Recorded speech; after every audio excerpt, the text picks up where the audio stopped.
Oi.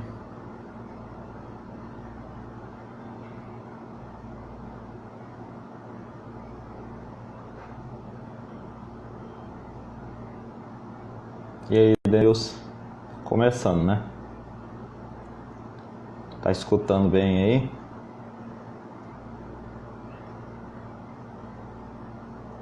Oi?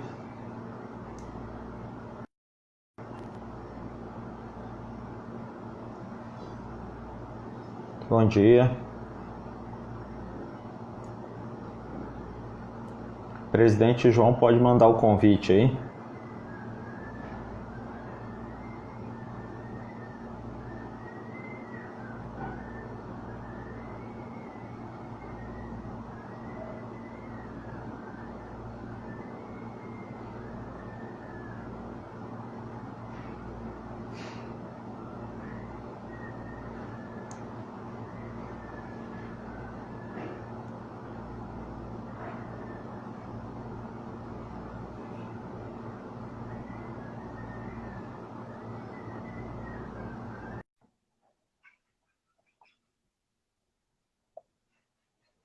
Oi, pessoal, bom dia.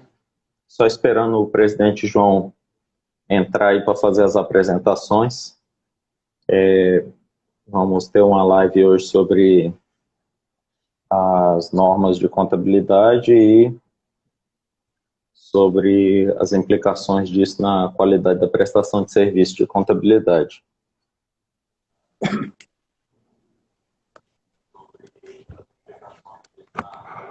Oi, presidente João. Bom dia. Tudo bem? Tudo jóia? Como é que você está? Tudo tranquilo? Tudo tranquilo. Estou pronto aqui para a gente começar. Acredito que o senhor já pode iniciar. Se quiser começar já fazendo suas apresentações. Tá me ouvindo bem? Tô ouvindo, tá tudo jóia aqui. Ok.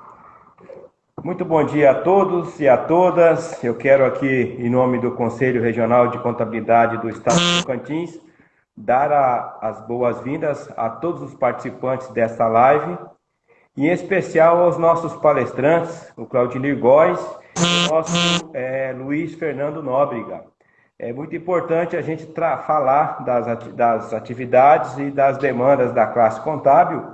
E mais uma vez aqui nós estamos com um tema bastante relevante, que é as normas de contabilidade e a qualidade da prestação de serviço, na prestação de serviço, melhor dizendo. Então, a gente sabe que as normas técnicas são muito importantes e relevantes para a atividade contábil. E hoje o Claudinir e o Luiz Fernando estão vindo com essa missão de nos blindar com esse tema importante e relevante. Eu preciso e quero cumprimentar aqui o Luiz Fernando Nóbrega pela brilhante contribuição que ele deu durante a revisão do nosso Código de Ética Profissional. Muito obrigado, Luiz Fernando, pela sua contribuição, foi muito relevante. Claudinir também está de parabéns, que participou da comissão, que fez a revisão na época no Código de Ética Profissional. Vocês estão de parabéns. Hoje nós temos um código aí que está repaginado, dando as diretrizes aí para a nossa atividade. Eu quero aproveitar a oportunidade aqui, Claudinir e Luiz Fernando e demais participantes, para convidá-los para a Semana do Contador. Nós iremos estar fazendo um grande evento na Semana do Contador, que vai ser do dia 15 de setembro até o dia 22 de setembro. Nos dias da semana 15, 16, 17, 18, depois 21 e 22. Nós estaremos a cada dia trazendo uma live com um tema bastante relevante e interessante para a nossa classe contábil. E eu já quero deixar aqui o convite a todos para ficarem atentos e acompanharem aí essa data para se inscreverem e participarem desse evento. Cada dia nós traremos um assunto, um tema diferente do outro durante todos esses dias que eu mencionei. Portanto, fica aqui o convite a todos. E no mais, eu quero desejar a todos vocês uma excelente live e que a gente consiga sair daqui com mais conhecimento, com mais aprendizado. Bom evento a todos e boa semana. Até a próxima. Muito obrigado pela oportunidade. Obrigado, presidente.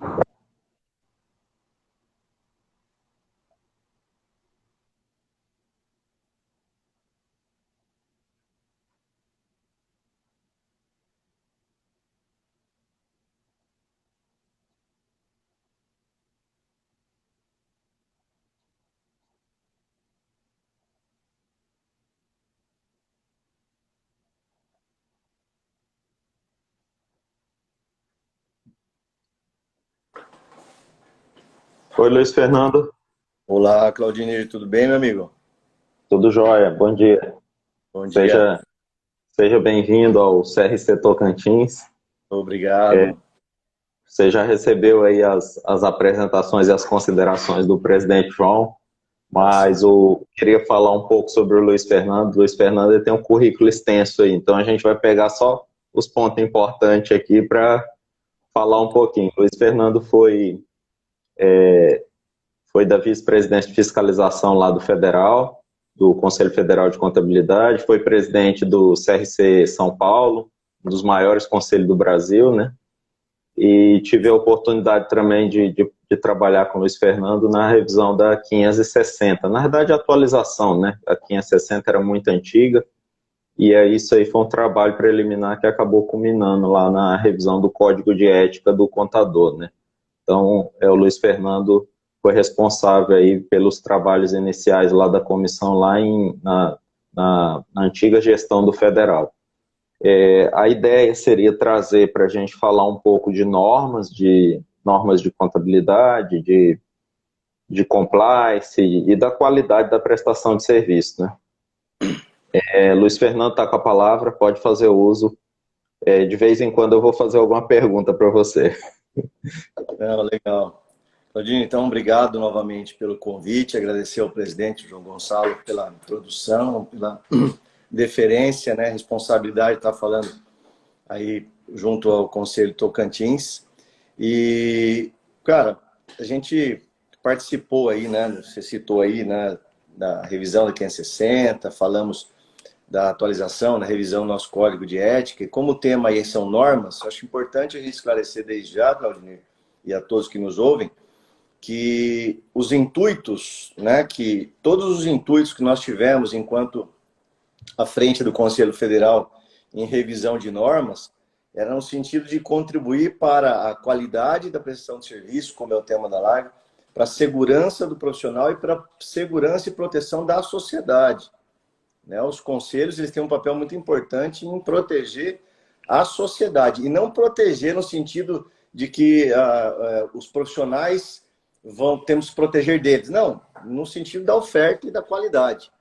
Uma outra norma que a gente participou da revisão foi a 1530, né? Uma norma que, eu confesso, foi muito desafiadora. A resolução 1530 aos profissionais é aquela chamada resolução do COAF, né? Que causou muita polêmica lá no início, quando ela entrou em vigor. Né? Antes da 1530, que ela é de 2017, nós tivemos a 1445, lá em 2013, e uma polêmica lascada, né? Porque na época que começou tudo isso, se falava que o contador teria que ser um delator da profissão, investigador de fraude, nada disso. Né? Nós tivemos aí um papel de cumprir um ordenamento legal, e fizemos toda essa revisão. Então, participei de algumas construções, de algumas alterações.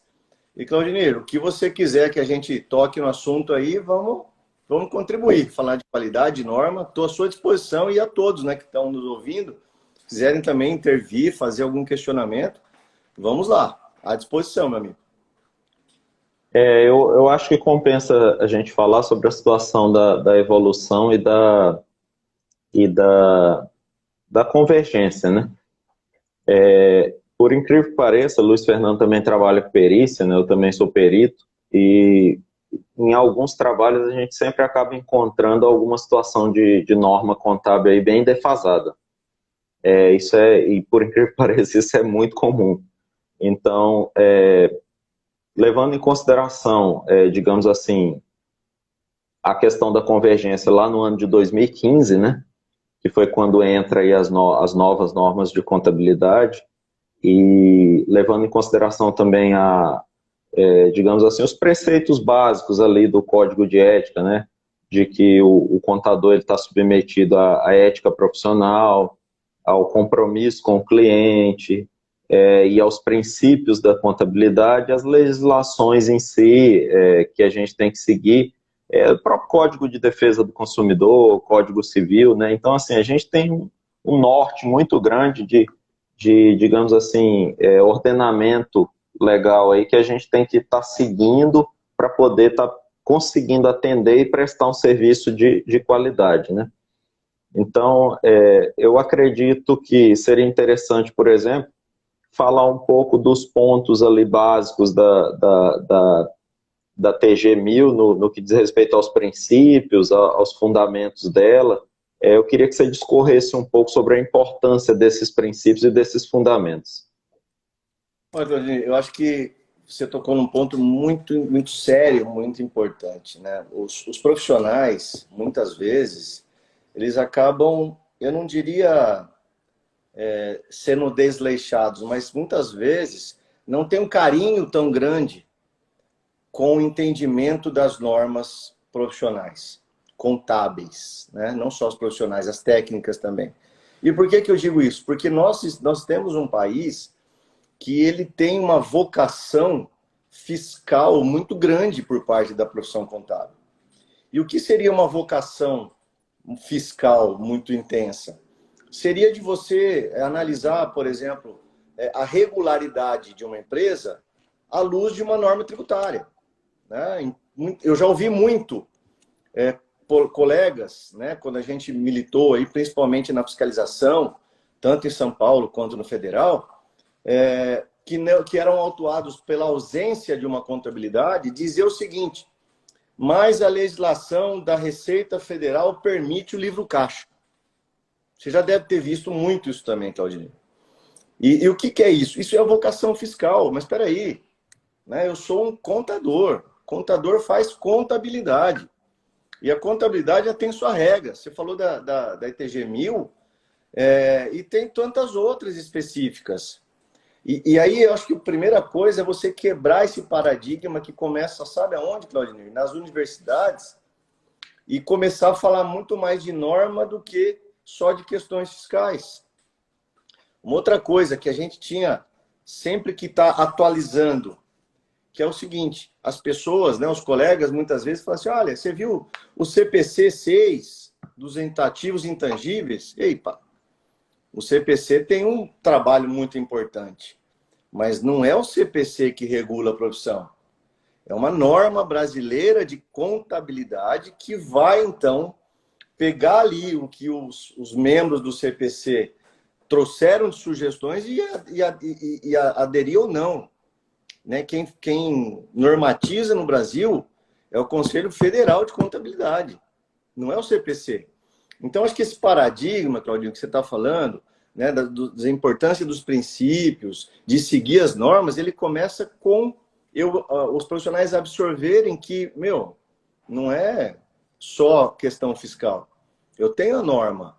E muitas vezes, né, o próprio sistema que o cara usa, ele não adequou o plano de contas, né, às novas realidades. Né?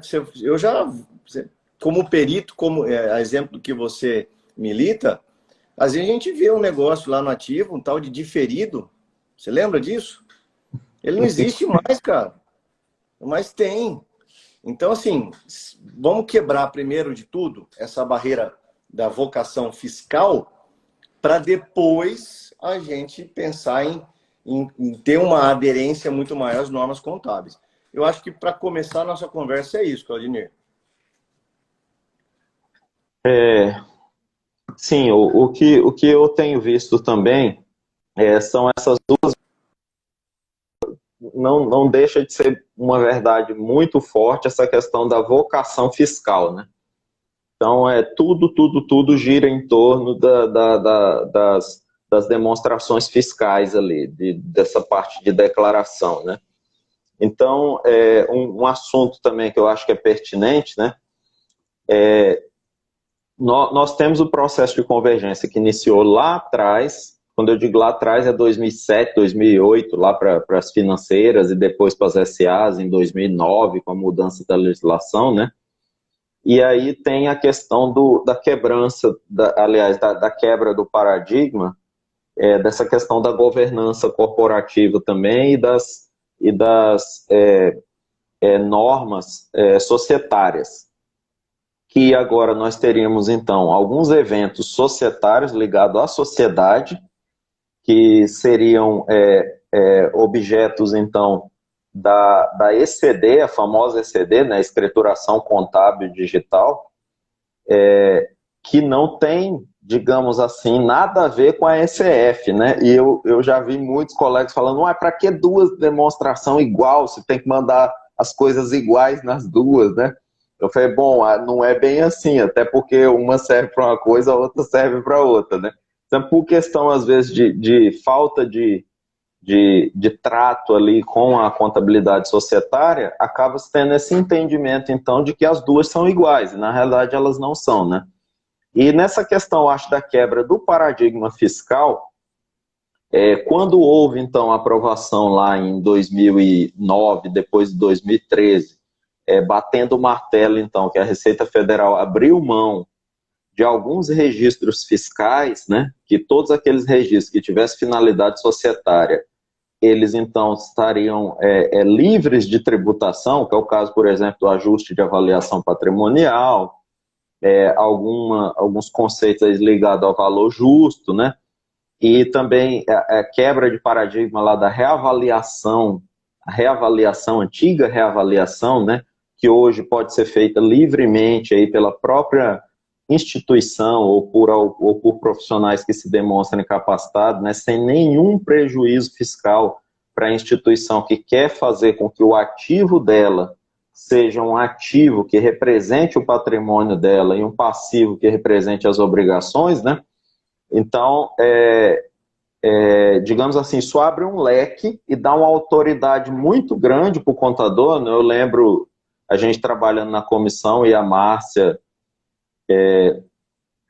Ruiz lá falando justamente sobre a questão da autoridade que o contador tem agora com as novas normas, né? Então, quer dizer, é uma liberdade muito grande. Só que eu acho que o gancho que chegou para a gente, esse gancho é mais atual, é que agora a Receita Federal passou a exigir contabilidade. Então, a Receita Federal está exigindo já algumas demonstrações e na abertura de alguns cabeçalhos de normativas da Receita Federal, em algumas normativas muito extensas, ela cita lá a norma, ela cita o CPC, ela cita a norma brasileira de contabilidade. Então, a própria Receita Federal agora está falando, você quer trabalhar com contrato de cliente? Então, dá uma olhada lá no CPC de contrato, dá uma olhada na norma de contrato, porque o item tal vai ser primordial para poder resolver o problema dessa norma aqui, né? O caso, por exemplo, da Instrução Normativa 1700, que foi atualizada e que tem lá muitos itens que remete à norma de contabilidade, né? Então, assim, eu acho que é interessante falar um pouco sobre esse ambiente, né? Vou passar a bola aí para ti de novo, porque a gente está agora numa situação que o próprio fisco também está preocupado com isso, até porque eu acho que são benefícios societários e benefícios fiscais, né? Você quer uma questão mais fiscal do que depreciação, que ela traz o prejuízo para dentro da instituição. Quer dizer, a Receita Federal ela não tem interesse em prejuízos absurdos, prejuízos fora de parâmetro. Quer dizer, quanto menor for esse prejuízo, melhor para a Receita Federal, porque menos prejuízo quer dizer mais imposto, né? Só que, às vezes, um prejuízo menor é um reflexo societário melhor, né? Então, é esse tipo de coisa, às vezes, que a gente tem que dosar, né? Você está falando aí, uma coisa que veio à minha mente quando você estava discorrendo sobre esse ambiente, é que a disruptura que houve quando a gente começou a falar da convergência era de trabalhar com dois cenários assim muito claros para mim. A essência sobre a forma, né? Isso era uma coisa que sempre se falava, da essência sobre a forma, e do propósito da contabilidade. Para que serve uma contabilidade? Ela serve para demonstrar de uma forma clara e real a situação patrimonial, né, a situação financeira das empresas. Então, para isso que ela serve. Mas se ela tiver ruim, se ela tiver imprecisa, se ela tiver desatualizada, ela não vai servir para nada. E aí, quando você vê esse movimento do fisco começar a enxergar, do fisco começar a exigir, essa vocação que a gente estava falando agora há pouco, estritamente fiscal, ela vai sendo necessária para se ter a contabilidade. E olha, existia um número, sempre se falava nesses números, nas reuniões em Conselho Federal, regional, que mais de 80% dos colegas contadores não faziam contabilidade de fato. Isso é muito sério. Isso é muito sério. E quando você começa a perceber a importância do fisco, enxergar a contabilidade, isso vai mudando. E por que isso muda? Porque os controles, né, financeiros e fiscais começaram a ser mais precisos. Eu vou falar de um assunto que vai em conexão com tudo isso, que é o monitoramento dos órgãos de fiscalização e controle sobre as operações das empresas. Esse monitoramento e controle faz com que a empresa fique mais visível e que ela tenha que demonstrar isso de uma forma clara e real. E aí entra a contabilidade. Por exemplo, quais são as informações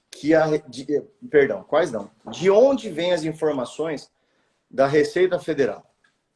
Elas estão vindo, né, das próprias empresas, elas vêm dos bancos, um volume absurdo, ela vem de imobiliárias, de operadores de plano de saúde, de operadores de cartão de crédito, ela vem de Detrans, ela vem da esfera municipal e da esfera estadual por meio dos convênios. É uma massa riquíssima de informação. Ou seja, a empresa que queira prestar uma informação que ela seja coincidente com o que a Receita já tem, ele precisa ter uma contabilidade. Além disso, você tem outros controles, como, por exemplo, os controles financeiros, né? De novo, bancos, né? Outro órgão de controle, né? O próprio Conselho de Controle de Operações de Atividades Financeiras, o COAF, que também transaciona informações.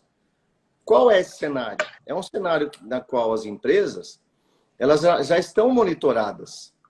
E aí, ao prestar as suas informações fiscais com a contabilidade dentro, é uma validação, Claudinei. Né? O fisco só está pegando aquilo e validando. Por isso da importância do tema da live que você está falando. Né? A questão da qualidade da prestação de serviço, das demonstrações contábeis, seguindo as normas. Né?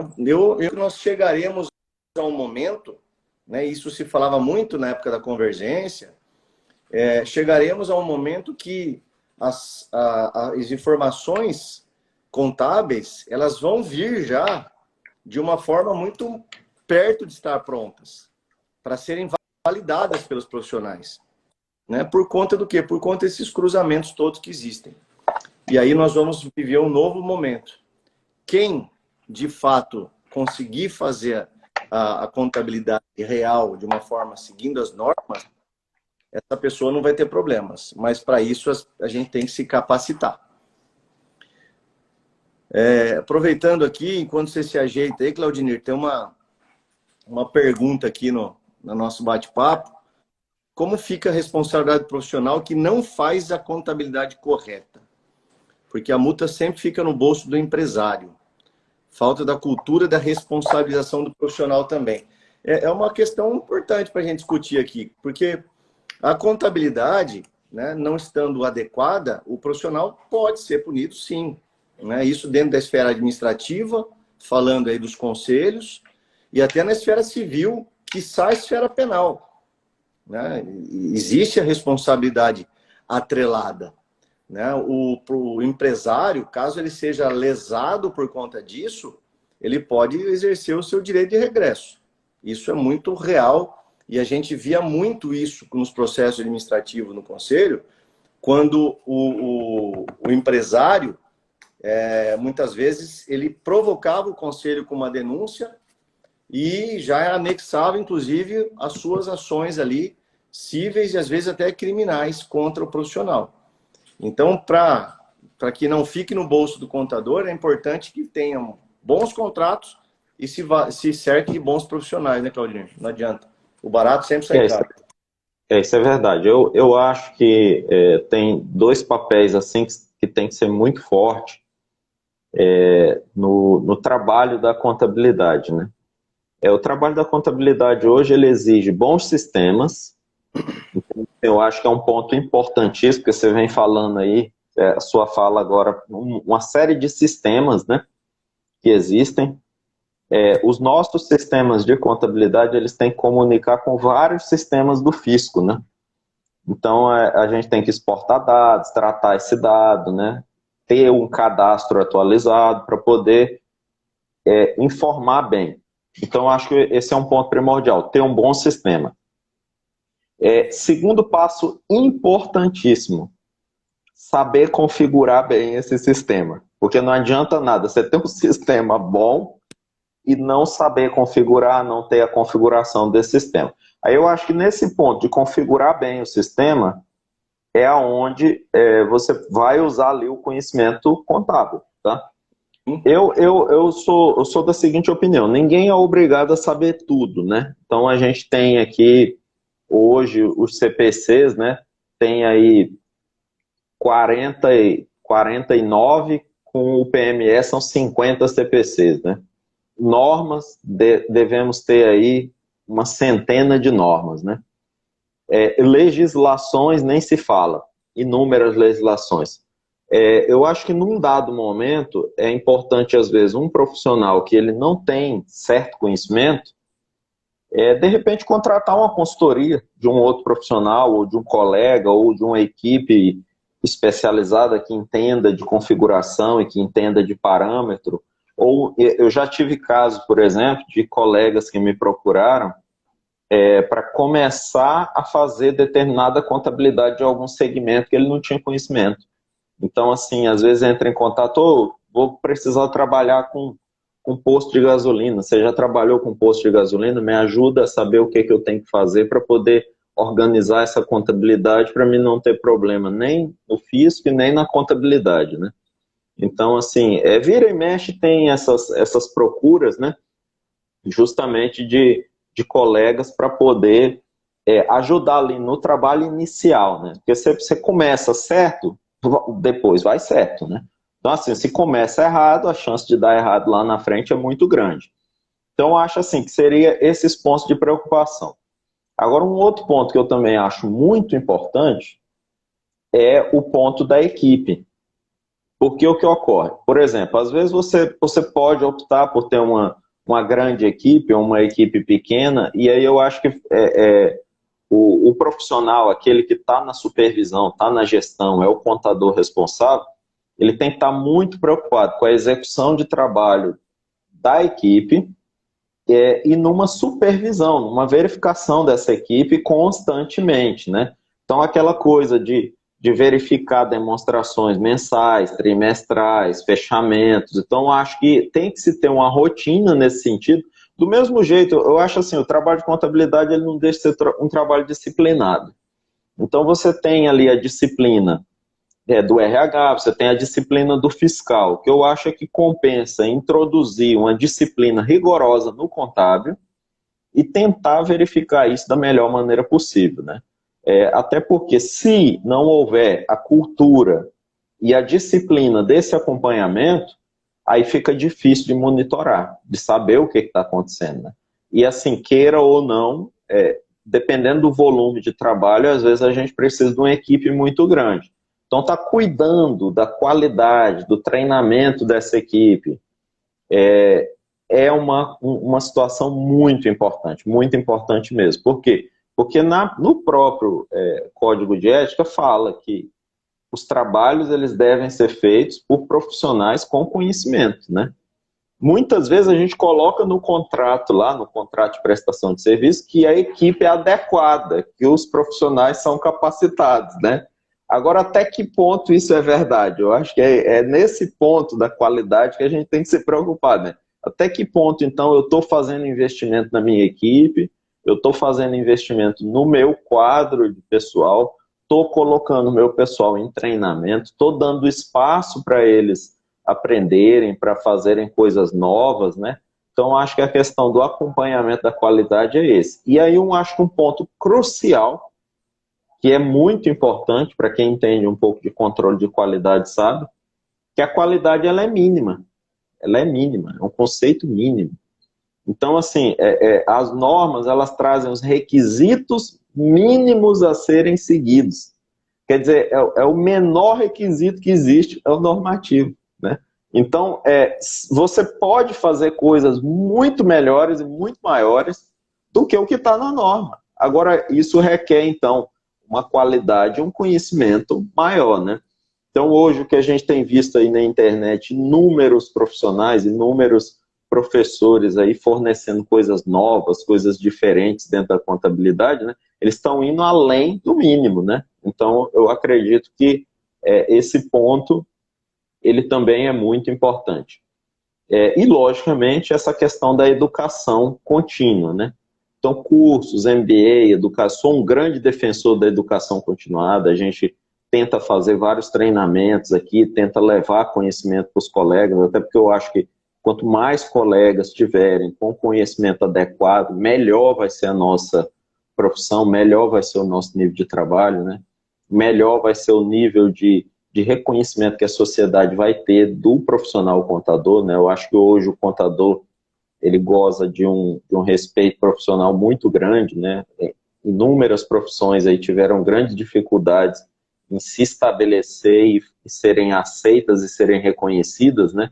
Como é o caso, por exemplo, recente dos corretores de imóveis, né? Há anos atrás, os corretores de imóveis passavam por muitas dificuldades de reconhecimento na profissão, né? Os contadores não deixaram de, ao longo desses últimos anos, melhorar esse nível de reconhecimento. Até hoje, os contadores são muito bem aceitos no mercado, né? De trabalho, nas empresas, né? O que eu acho que a gente tem que fazer é tentar honrar essa posição que as pessoas que vieram antes e que trabalharam para isso, né, deixaram essa boa posição para a gente, né? Então, trabalhos como o que o seu pai fez lá atrás, né, nos conselhos e no próprio federal, então acho que é isso aí, tentar honrar isso que os nossos antecessores, né, o Roberto Monello lá, pai do Marcelo, do Ricardo, né? Então, quer dizer, um grande defensor da contabilidade lá na década de 50. Então, assim, você vê, tem muita gente que trabalhou, que contribuiu muito para a contabilidade que a gente está usando hoje, né? Então, esse seria o diálogo que eu também deixo e, logicamente, passo de volta a palavra para você, que eu vi você se importando com alguns pontos aí. Eu gostaria que você falasse um pouco.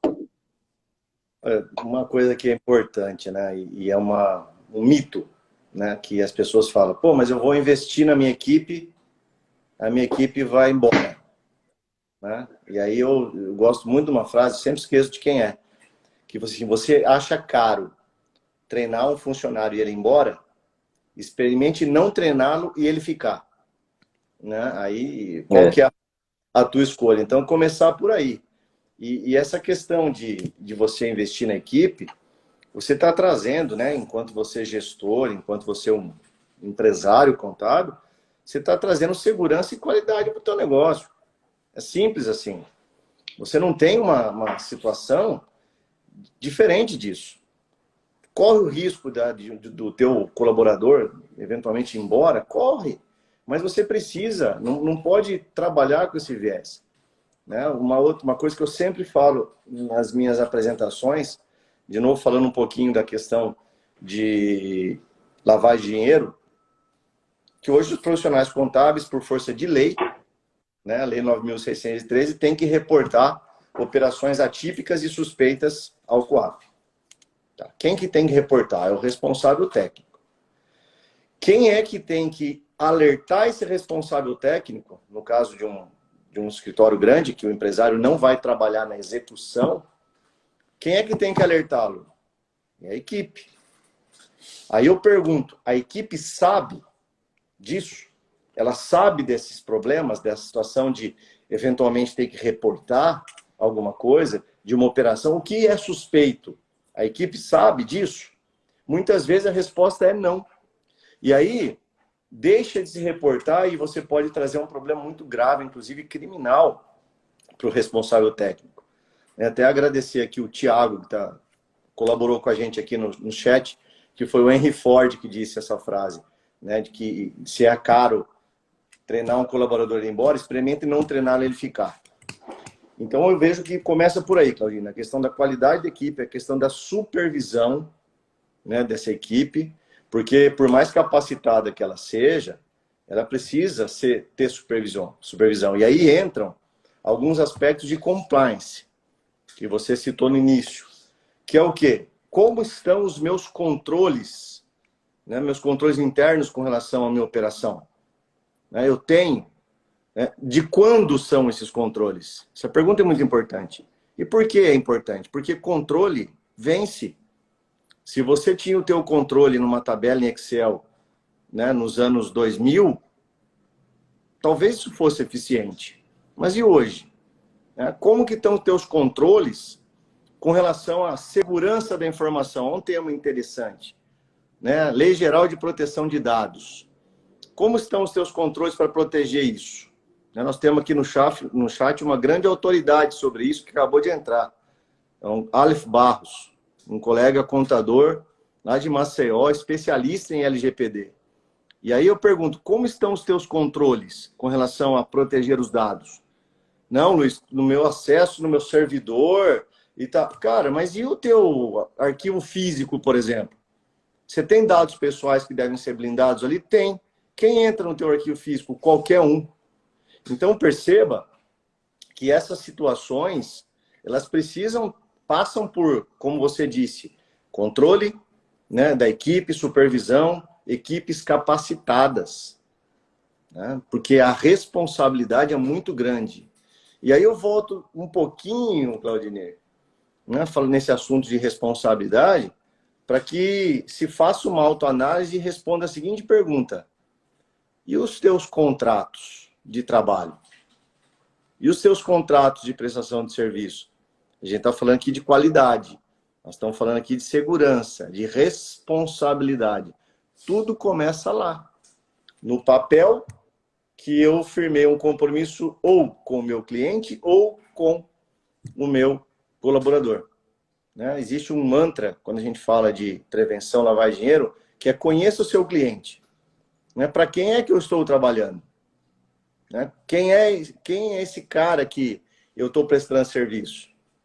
Então, tem muitas coisas. Né? A Jaqueline aqui colaborando, né? A questão de dados fiscais e bancários. Tem que ser muito protegidos. Né? A questão da confidencialidade, que também está sendo comentada. Eu preciso ter isso. O contrato de trabalho precisa prever. Ah, mas o contrato de trabalho é padrão, está no sistema. Porra, mexe nisso. Altera, coloca cláusulas que remetam aí à Lei Geral de Proteção de Dados, a confidencialidade. São coisas importantes que vão passando. E nisso o que acontece? Você acaba perdendo qualidade. Nessa sua perda de qualidade, você aumenta a sua responsabilidade. Né? São reflexões, uma autoanálise que a gente tem que fazer, Claudinei, porque hoje, com toda essa velocidade de informações e volume, né, se você tem algum problema, esse problema explode rapidamente.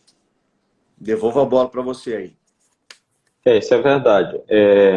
O que eu acho que, às vezes, a gente tem que parar para pensar é no nível de planejamento. O nível de planejamento é a questão de preparo, né? Então, o que eu acho é que daquela mania do brasileiro sempre de deixar para depois, né? Isso é complicado. Isso é complicado. Na nossa área, eu costumo dizer que contador ocupado é pleonasmo, né? Porque sempre tem uma ocupação. Então, as pessoas me perguntam, é bom fazer contabilidade? Eu falei, rapaz, tem serviço demais, você pode ficar tranquilo que o serviço não acaba nunca. Então, eu acho que é bom, tá? Então, mas aí entra uma questão que você falou, né? Porque, olha só, eu acho assim, horroroso, né? Um estereótipo que muitos colegas aqui, ó, ainda insistem, e eu digo muitos porque são muitos mesmo, que você pergunta, e aí, como é que está? Rapaz, correria. Nossa, estou trabalhando. E não sei o que lá. E não sei o que lá. E aí você fala alguma coisa ligada à prosperidade, ele chora. Ele fala que ele não... Então parece que para o contador é proibido ter dinheiro e é proibido ter paz. Ter sossego. O cara não pode dizer, não, eu estou bem. Hoje à tarde eu vou tirar o dia que eu vou no cinema com meus filhos, né? Eu vou viajar, fazer uma viagem para a Europa. É proibido ter dinheiro, é proibido você ter sossego. Agora, dá para acontecer isso? Dá. Como? Planejando, tendo controles. Você tendo, por exemplo, uma equipe de qualidade que você gerencia, de repente, remotamente. Né? Então, dá para fazer. E entra nisso que você estava falando, que eu até mal educadamente te interrompi, que é a questão do planejamento. Exato. Aí, remetendo a essa situação do planejamento, né? Eu lembro que lá atrás, em 2013, eu tive uma auditoria de um colega, que inclusive foi ex-presidente aqui do CRC Tocantins, que é o Vilmar Bianco, um excelente profissional, e uma série de observações ele tratou nessa época desse trabalho. Então foi um trabalho bem interessante que eu tive a oportunidade de fazer com ele. E na sequência, eu acho que logo depois eu fui para alguns cursos em São Paulo, em Brasília, tive contato com o Ibracon, e aí comecei a me preparar, porque ele falou, ó, o limite da convergência é 2015, você cuida, porque até 2015 você tem que estar mais capacitado. Porque esse nível que você está levando aqui agora, ele não vai ser aceito, né? Então, assim, ainda pode ser justificado essas coisas, sim, mas lá em 2015 não, né? E aí a gente olha um pouco para trás e vê, por exemplo, que no processo de cassação da Dilma, o que pegou foi contabilidade, sem atendimento às normas internacionais do Tesouro Nacional, né? Então, a nível federal, a contabilidade deu problema, né? Isso levando em consideração o Tesouro Nacional.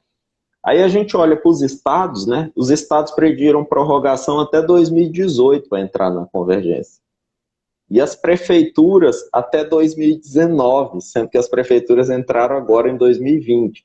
Só que na tabela do Tesouro Nacional, o limite era 2015. Quer dizer, o governo federal entrou aos trancos e barrancos em 2016, porque 2015 não conseguiu entrar completamente. Os estados entraram aos trancos e barrancos em 2018, e as prefeituras eu nem sei como é que entraram de 2019 para 2020, que eu considero 2020 um ano perdido, né? Porque a quantidade de coisas que nós estamos enfrentando de problemas e que era para estar solucionando e que não vamos conseguir, né? Quer dizer, um novo ano onde se postergou contabilidade até setembro, né? Então, até setembro nós temos aí obrigações. Setembro é o limite de prestação de conta para os ministérios, para votar, né? Votar o orçamento do ano seguinte, que é outubro, novembro, dezembro. Então, você fala, eu estou discutindo contabilidade até setembro. Quer dizer, não tem o mínimo de cabimento um negócio desse.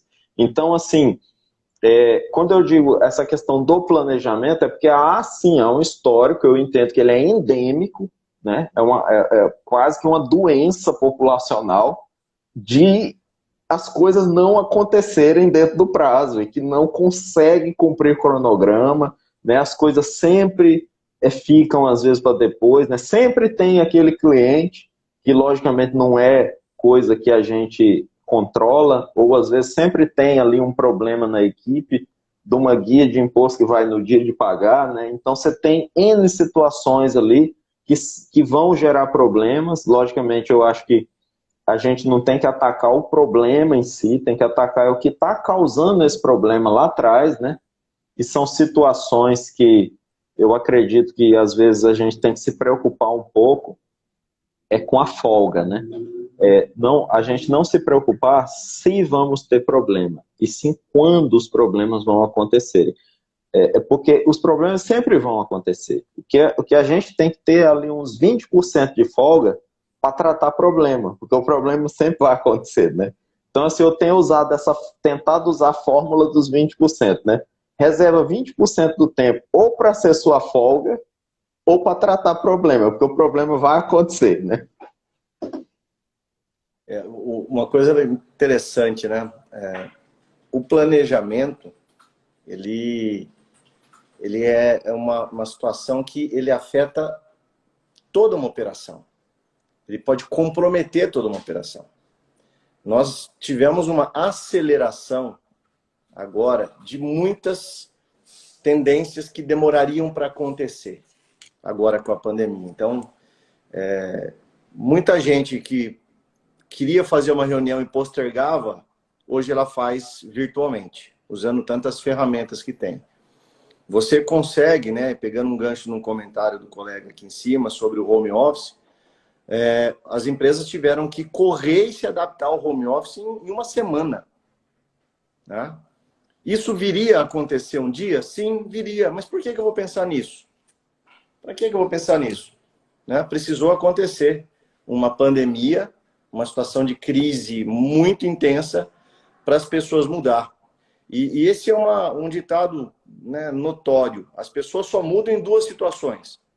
Ou quando elas têm certeza absoluta que aquilo vai ser bom, ou quando é um caso de vida ou morte, que foi o que aconteceu na pandemia. E aí entra de novo que o planejamento. Como cuidar de um funcionário no home office, na pandemia? Como você acompanhar os trabalhos? Né? Como que fica a questão da proteção de dados? Então tem N situações que, de novo, voltando na sua fala, o planejamento ajuda. E as situações de cotidiano, vamos imaginar 2021, vacina, vida normal, voltou todo mundo para o mesmo ambiente. E os problemas, como você disse, vão acontecer uma hora? Vão acontecer uma hora. Por que não antecipá-los? Por que não você pensar numa boa prestação de serviço com qualidade, que é o nosso tema, e você começar a mudar o teu sistema, que o teu sistema não te entrega qualidade. Luiz do céu, você já passou por migração de sistema? Rapaz, isso é horroroso. Dá um trabalho lascado. Então, meu amigo, sofra. Né? Eu gosto muito de um palestrante, acho que é o Lair Ribeiro, que ele falava o seguinte: você tem algumas alternativas na vida, e uma delas é sofrer. Você pode escolher sofrer. Sofre, então. Se trocar o sistema dá trabalho, se capacitar a sua equipe se você tem medo dele ir embora, se melhorar o ambiente físico do teu escritório custa dinheiro, meu amigo, faça a opção por sofrer e seja feliz. Não perca tempo com outra coisa.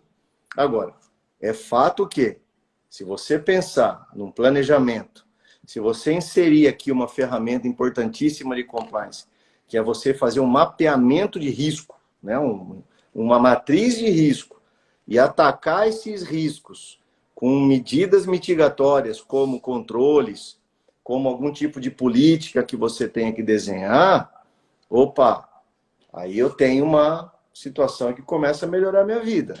Né? Você falou que os problemas vão acontecer, né? Eu gosto de dizer que a vida em escritório e contabilidade, ela é similar a alguém que está fumando ao lado de uma piscina cheia de gasolina. Uma hora vai dar merda. Uma hora vai dar. Se você não tiver um para trás de planejar, de você avaliar os seus riscos e tantas outras ações, é questão de tempo, Claudinei. Eu estou me segurando aqui com palavrõezinhos porque o horário não permite, mas que vai dar M, vai. Realmente, eu acho que assim, o trabalho de contabilidade, em algumas discussões que eu tenho com alguns clientes, eu digo que ele é um trabalho danoso.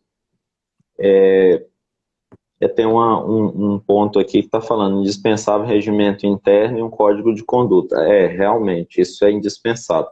São documentos, às vezes, que a gente não presta atenção neles. E leva em consideração que, às vezes, é difícil fazer um regimento, é difícil ter um código de conduta da minha empresa. Minha empresa é pequena, ela não precisa disso, né? Mas você para pensar o quanto de situações pequenas e mínimas que podem ser resolvidas num documento simples igual o regimento interno, né? Por exemplo, é horário de funcionamento, situações de atendimento, quem atende, quando atende, qual que é o imediato para resolver determinado tipo de problema, né? Quer dizer, se isso já tiver parametrizado, você economiza muita dor de cabeça. Então, levando em consideração o ambiente da vida, que eu costumo dizer o seguinte: contabilidade ela é baseada em fatos. A legislação ela costuma vir para corrigir um fato, né? Então, quando a gente estuda a legislação, você sabe que a lei ela sempre é atrasada. Dificilmente você vai conseguir produzir uma lei para futuro, né? Então, exemplo, o Brasil, eu estava vendo uma discussão há algum tempo, né? Que a gente tem a lei da infância, o Estatuto da Criança e do Adolescente do Brasil. E ele é considerado um dos mais modernos do mundo. Ele vê já situações lá no futuro, lá na frente. Mas no ambiente brasileiro ele não é eficiente, porque ele não consegue tratar uma série de situações. Então é aquela história, às vezes você tem um parâmetro bom que você não consegue colocar em prática na atualidade. Então, assim, eu acho que, vamos trabalhar controle. Então, trabalhar controle é menos dano possível, né? Então, quando a gente trabalha com auditoria, tem um jargão que diz assim, que diz que o custo-benefício do controle tem que ser melhor do que o próprio controle. Porque se você gastar mais com o controle do que com o benefício dele, é preferível você não ter esse controle. Porque ao invés desse controle te ajudar, ele está te atrapalhando, né? Então, aquela história, às vezes, da pessoa complicar demais, né, uma rotina, sendo que ela pode simplificar. Então, eu acho assim, partindo do pressuposto de simplificação, né, a pandemia, ela trouxe alguns exemplos de que tem muita coisa que a gente consegue simplificar, né, facilitar a vida. Eu acho que seria esse o trabalho de facilitar. Por quê? Quando eu voltando ao fato, a vida em si, o fato já é complicado. Então, o fato contábil, o fato patrimonial, ele é um fato complicado. Então, ele já é um ambiente de risco, ele já é um ambiente de complicação. Eu acho que, assim, hoje a gente enfrenta um risco fiscal muito grande nos clientes, né? Então, assim, você tem N situações em clientes que apresentam risco fiscal. Então, logicamente, está preocupado, olhando isso à luz da contabilidade, é uma situação de planejamento. Até porque como a contabilidade ela é macro, ela vê maior, se você tiver um problema de gestão, ele chega na contabilidade. Se você tiver um problema de pessoal, ele chega na contabilidade. Se você tiver um problema fiscal, vice-versa, ele vai chegar na contabilidade. Então, quando você olha à luz da norma, do entendimento, do princípio contábil, digamos assim, das preocupações em eu estar tentando ver uma contabilidade da melhor maneira possível, eu acho que isso já é primordial para um ambiente de planejamento, tá? Então, assim, seria muito leviano falar para um colega faz assim ou faz assado. Por quê? Porque você tem situações em um escritório que o contador é o próprio escritório, ali tem um auxiliar, 2, né? E tem equipes pequenas ali com 5, 10 funcionários também, é um ambiente reduzido. Mas também tem escritórios aí com 20, 30, 40, 100, 200, 600 funcionários, né? Então, eu acho que para cada ambiente, o nível de preocupação ele tem que ser diferente. Agora, uma coisa que eu acho que o contador não pode abrir mão é de entender de contabilidade, né? Isso é uma coisa que eu também defendo. Então, o contador ele tem que entender de contabilidade. Porque se ele não entender de contabilidade, aí vai ficar difícil prestar um serviço contábil de qualidade, né? Assim, você tem que ter pessoas na equipe que entendam pontos importantes da contabilidade. E eu considero, assim, hoje, trocando em miúdo, pontos importantes. Seria a norma básica ali, a PME, a TG1000, né? E hoje eu acho que o grande gargalo da maioria das demonstrações seria o controle de imobilizado e o controle de estoque, né? Então, assim, raramente você entra em alguma situação de contabilidade comercial ou de serviço que você não tenha problema com essas áreas, né? Então, eu acho assim, são partes da contabilidade não tão difíceis de ser entendida e que pode, por exemplo, começar por elas. Não começa por elas e depois vai avançando em situações melhores, né? Eu acredito que a gente já está praticamente chegando no final da nossa live, né? Queria que você fizesse as considerações finais. Eu agradeço muito seu tempo. Você é uma pessoa ocupadíssima e que tem aí muitos compromissos, muitas atribuições. Agradeço muito o tempo. Eu espero, inclusive, que a gente possa falar novamente sobre outros temas, né? Quem sabe aí nas áreas das suas palestras, você possa contribuir com a gente aqui no Tocantins. Com certeza, Claudinho. Reiterar o agradecimento, né, do convite. Sempre um prazer estar falando com os colegas. Vamos falar em outras oportunidades, sim. Né? E as minhas considerações finais que são o que a gente falou aqui, né? Todo negócio tem risco. Qualquer negócio tem risco. O grande papel é que nós transformemos esses riscos, né, que são inerentes ao negócio, em riscos residuais, né, em riscos menores. Por quê? Quando você trabalha com riscos menores, você tem mais segurança, você tem mais credibilidade, você tem mais paz, mais sossego. Esse é o caminho da integridade. Né? Então, a busca pela integridade passa por você dominar o seu negócio, como você disse, o empresário de contabilidade precisa entender de contabilidade, passa por você planejar, por você conhecer os riscos do teu negócio, trabalhar para diminuí-los, né? E sempre estar retroalimentando esse ciclo. Acho que ficam essas coisas. Fico à disposição, Claudimir. Se você precisar, a gente está sempre alinhando as agendas. Tamo junto. Tamo junto, então. Luiz Fernando, foi um prazer.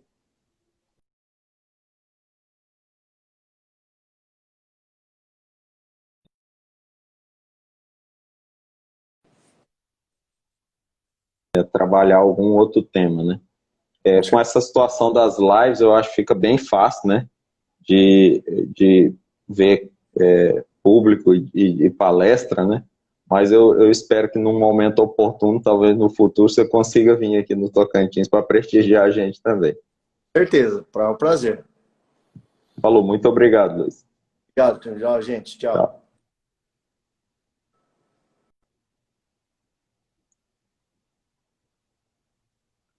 Oi, pessoal. Eu queria deixar aqui uma situação de finalização. Se algum colega tiver interesse por algum tema ou achar interessante fazer algum tipo de pergunta ou mandar alguma sugestão, vocês podem entrar lá no WhatsApp do próprio Conselho de Contabilidade. Agora a gente tem lá um chatbotzinho que usa no WhatsApp, né? Então tem lá um campo de sugestão, reclamação. Pode entrar no WhatsApp lá, o atendimento é feito online. Eu gostaria de agradecer o público que esteve aí com a gente. Espero que a gente consiga ter contribuído de alguma forma com os colegas aí, discorrendo um pouco nesse bate-papo. A grande verdade é que a ideia seria esse mesmo, um bate-papo sobre normas, sobre contabilidade, sobre a importância disso nos controles, né, e na qualidade da prestação de serviço, e agradecer o tempo de vocês nesse sentido. Muito obrigado, fiquem em paz, que todo mundo consiga se cuidar ainda nesse momento aí que a gente está vivendo de pandemia. Até mais, tchau, tchau.